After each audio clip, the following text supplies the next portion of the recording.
upang kaming nasadlak sa paningin ng sala ay mabigyan ng laya. Sa tanda ng krus na banal, loobin mo ng batang bibinyagang ito ay maging malaya sa pagkaalipin na bunga ng pagsuway ng nilikamong unang tao. Lupuban nawa siya ng banal na Espiritu upang siya'y mapuspos ng diwa na muling pagkabuhay ng iyong anak. Inilulog namin ito sa pamamagitan ng Jesucristo kasama ng Espiritu Santo magpa sa walang hanggan. Noong tayo binyagan, tayo nalibing kasama ni Kristo upang kasama rin niya tayo makabago at makapagbagong buhay. Bilang tanda ng iyong pananagutan sa paghubog ng iyong mga anak ayon sa banal na aral, sariwain ninyo ngayon ang iyong pangako nung kayo binyagan. Tatalikuran ng lahat ng kasamaan at kasalanan. Sa bawat katanungan ng ating tutugon, opo, itinatapid namin, hindi natin. Oo, itinatapid namin. Itinatapid ba ninyo si Satanas? Oo, itinatapid mo namin. Itinatapid ba ninyo ang kanyang mga gawain? Oo, itinatapid mo namin. Itinatapid ba ninyo ang kanyang pang-aakit? Oo, itinatapid mo namin. Nagpahayag ng pananampalataya ang ating tugon, opo, sumasampalataya ang natin. Oo, sumasampalataya. Sumasampalataya ba kayo sa Diyos na makapangyarihan sa lahat na may gawa ng langit? Oo, sumasampalataya. Sumasampalataya ba kayo kay sa Kristo, isang anak ng Diyos, Panginoon natin, ipinanganak ni Santa Maria Magdalena, pinatong sa krus na matay ni Dibing, muling nabuhay, nalulok-lok sa kanan ng Ama. Oo, sumasampalataya. Sumasampalataya ba kayo sa Espiritu Santo, sa banal na simbahan katolika, sa kasamahan ng mga banal, sa kapatawaran ng mga kasalanan, at muling pagkabuhay ng mga namatay sa buhay ng walang hanggan? Sa pananampalataya man natin pinahayag at inggaw ng sakramento ng binyag, sa pamamagitan ng Jesucristo kasama ng Espiritu Santo, magpa sa walang hanggan. Talaga bang bukal sa inyong loob na si John Redma ay pabinyagan, pabubugin sa pinag-dating pananampalataya? Ngayon ay bubusan ng tubig sa ulan si John Redma. At kapag ginagawa ito, sasabihin ko yung mga katagang binibinyagan ko sa ngalan ng Ama at ng Anak ng Espiritu Santo, ang tugunin niyo akin. Kasi mangyari yung mga ninuwatin at pati yung magulang yung lawak ng bata, tumawag sa anumang pati ng katawan ni John Redma habang binubusan ng tubig sa ulan. Ganun natin.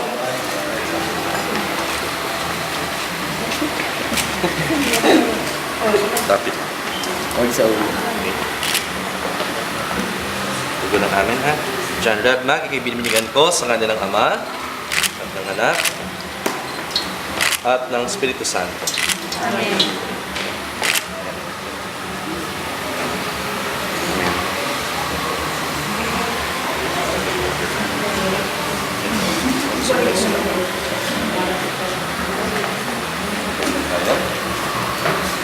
Ngayon naganap na ng Diyos Ama ng Panginoon Jesucristo, pagsinang sa tubig at Espiritu Santo, ang pagkapahit ng langis ay nagpapakilala ng paglubog ng Espiritu Santo sa muli sininang sa binyag.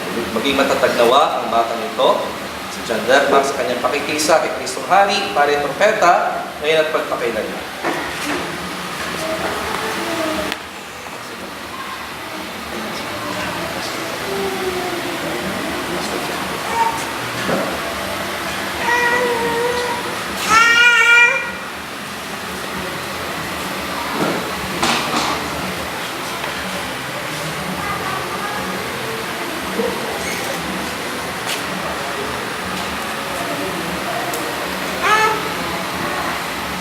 Ang damit pambinyag ay tanda na muling pagsilang kay Kristo at nadakilang karangalan ng mga anak ng Diyos.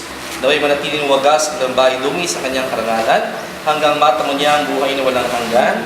Amen. Maring na yung suot ng sombrero. Maring na rin sindihan ng mga kabilas sa pamamagitan ng kandilang pakilapit na natin sa kanila. Kilapit na natin.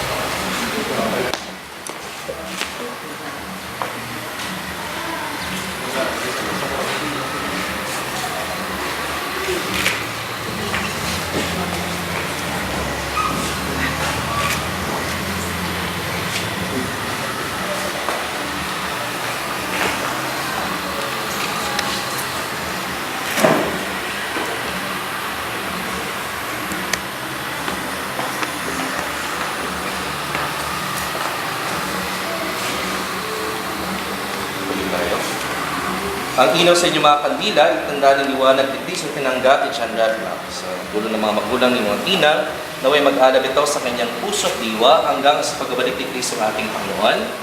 Amen.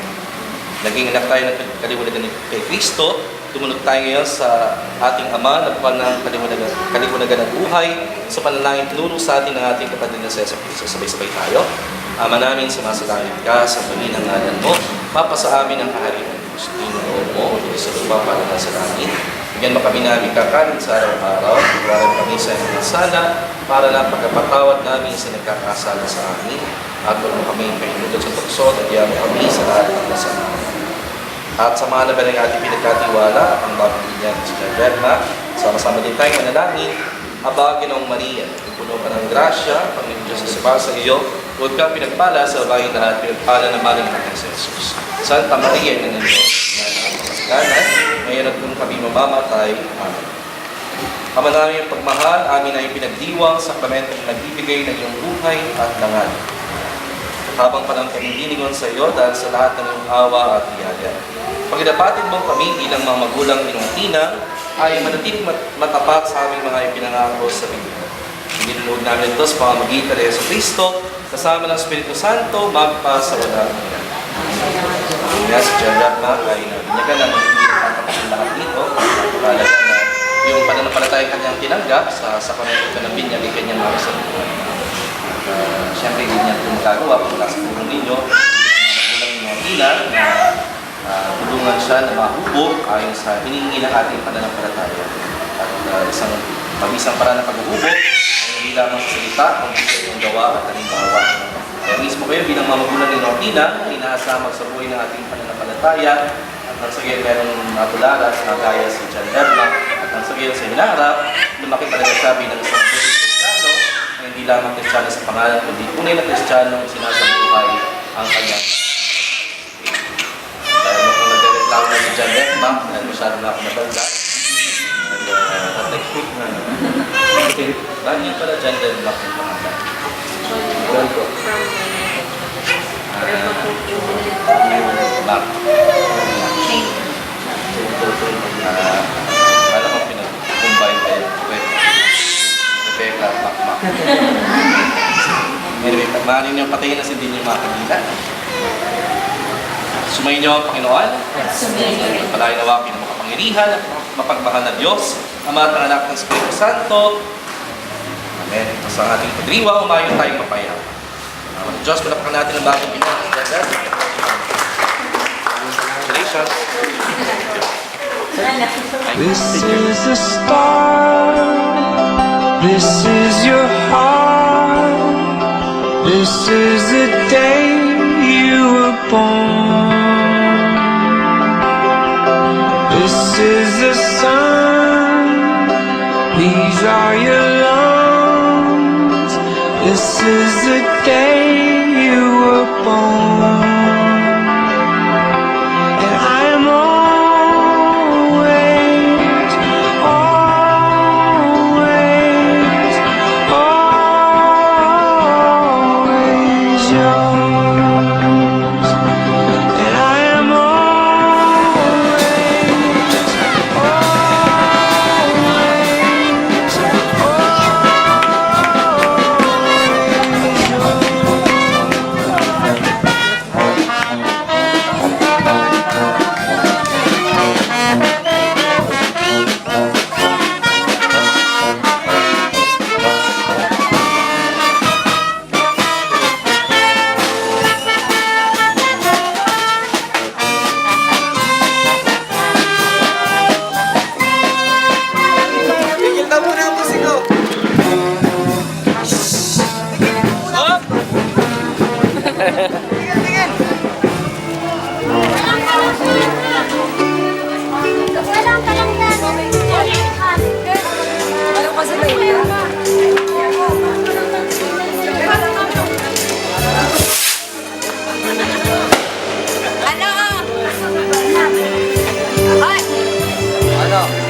Pagod? Ano? Pagod ka? Ha? Kristyano ka na?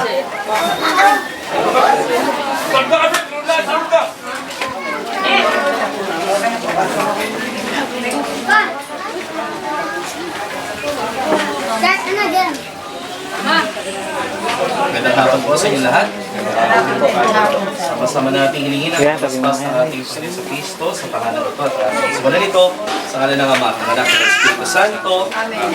Maghari nawa ang kapayapaan sa tahanan ito sa mga naninirahan dito. Mga kapatid, at makinig sa banal salita ng Diyos nang makintal sa ating puso at diwa ang aral at gabay ng anak sa kanilang buhay. Sumayin niyo ang Panginoon. Mabuting balita ng Panginoon ayon kay San Lucas. Pagpasok ninyo sa limang bahay, sabihin muna ninyo, maghari nawa ang kapayapaan sa bahay na ito. Kung maibigin sa kapayapaan, nakataroon sa kanila ang kapayapaan. Ngunit kung hindi sila magkakamit ito. Manatili kayo sa bahay na inyong tinutuluyan. Kanin ninyo at inumin ang anumang dulot nila sa inyo. Sapagkat ang magagawa ay may karapatang tumanggap ng kanyang lupa. Huwag kayo magpapalipat-lipat ng bahay. Kapag tinanggap kayo sa alimang bayan, kanin ninyo ang anumang ihain sa inyo. Pagalingin ninyo mga may sakit doon, at sabihin sa bayan, nalalapit na ang paghahari ng Diyos. Mabuting balita ng Panginoon. Halina't dumulog sa Ama na bukal ng buhay ng lahat ng mga mag-anak at sambahayan.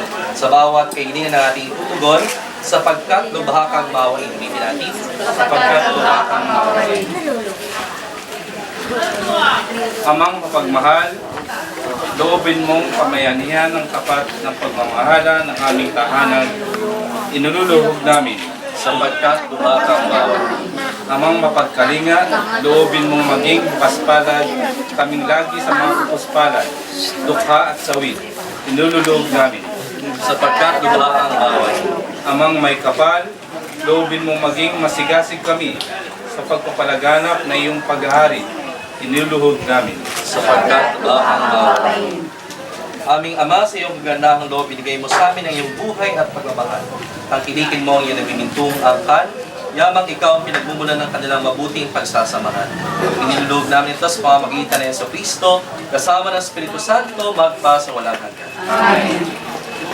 Manahan ka, Panginoon Yesu Kristo, sa piling nagpapasinaya sa bahay na ito at tumingin ng pagabasbas sa iyo. Upang sa paglagiriti ka nalang madama ang iyong pagkukot, upang sa paglabas dito ka nalang makamit ang iyong pagkakatuyo. At upang sa pagbalik dito ka nalang makunlakan ang iyong pagpasok hanggang kay subakit sa iyong nihandang tahanan. Sa maligayang pagpisan sa iyong Ama sa kalangitan, hari namin nabubuhay kasama ng Espiritu Santo, magpa sa walang hanggan. Amen. Ang banal na tubig na ito ay magpaalanan ng pakikisa sa kamatay at pagkabuhay ni Kristo sa sakramento.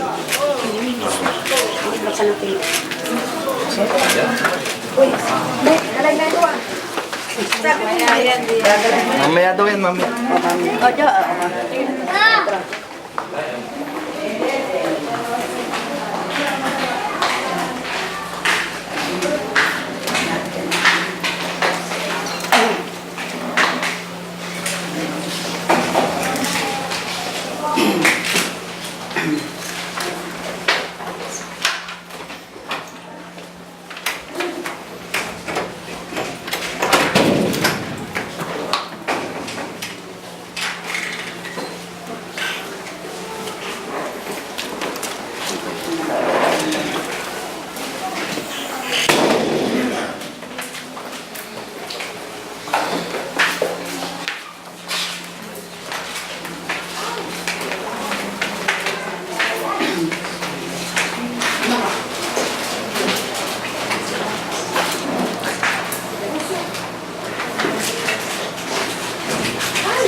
Ngayon po sama-sama nating dasalin ang panalangin nuno sa atin ng ating Kapatid sa Yesu Cristo.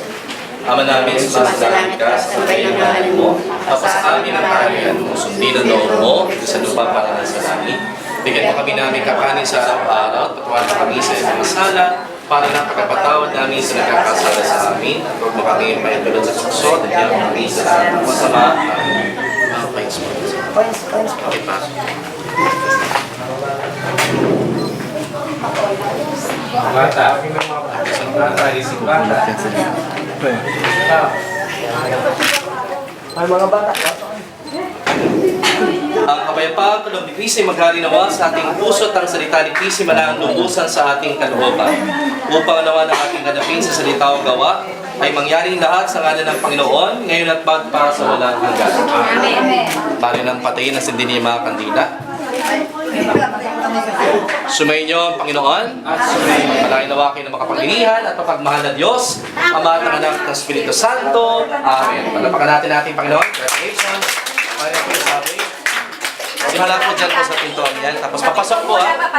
Papasok po dito ha. Hindi yan palabas dyan. Hindi palabas. Tapos, Muna kayo. dapat dito na kayo pumunta. Mga bata, Okay, mga bata, sa loob. Sa loob kayo. Dito kayo sa loob. Dito na. Mamulog ka Cham, buksan mo na yung pinto yan. Hoy! Sa lahat ng area ng bahay. Dito dapat, dito dapat. Dito na, be! Huwag kang dyan! Ito talaga ako kapasok.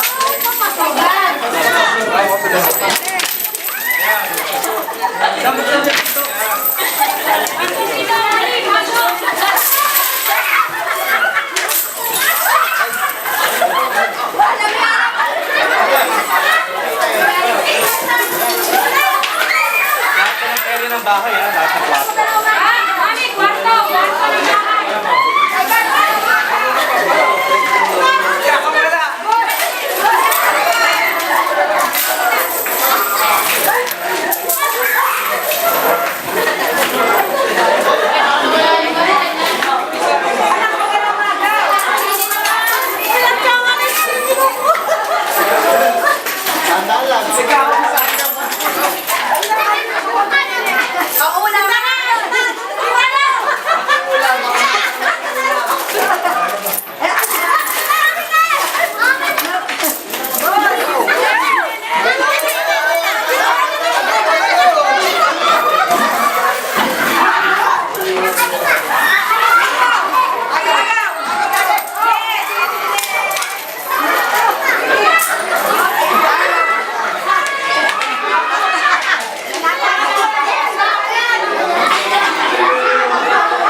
Sino madami nakuha?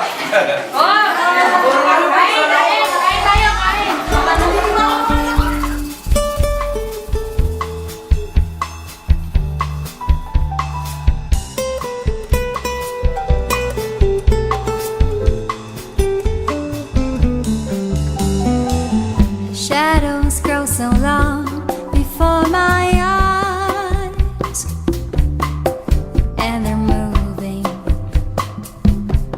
across the page. Suddenly the day turns into night, far away